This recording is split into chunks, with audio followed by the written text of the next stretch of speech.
So it's called Light a Match, and it's out. Yeah. It came out on October 23rd. For the last 5 years, we've just primarily been touring out on the road. We've done a lot of this continent and gone over to Germany twice, and yeah, it's been a lot of fun. We've been kind of writing new material as we went, and then it just kind of was like, oh yeah, we should record this.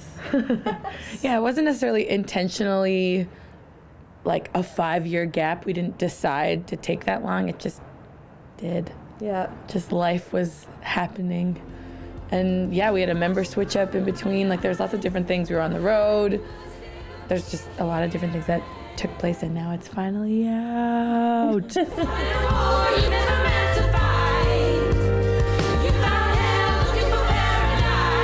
We've explored instruments a lot more.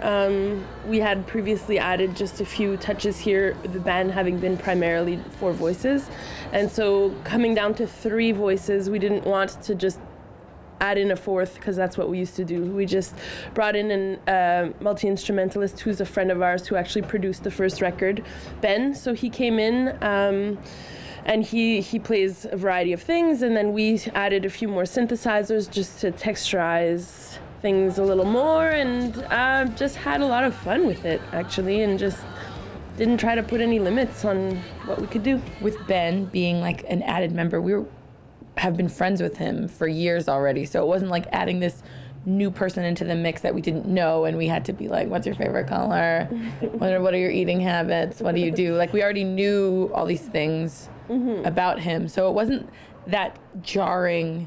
It was just different, obviously, like on stage, things have changed, but it feels like the natural transitions of things. It didn't feel like we really had to like bash our heads against the wall and think too hard about how it was changing. It just kind of evolved naturally.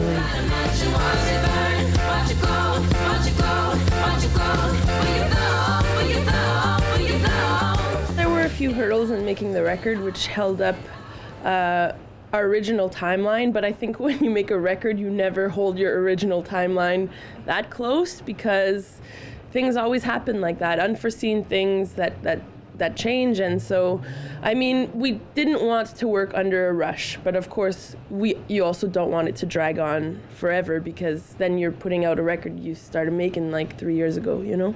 So I think the timeline was just right, just what it needed to be. It's what it was, and we've accepted it as such. The best yet? Yes. The best yet.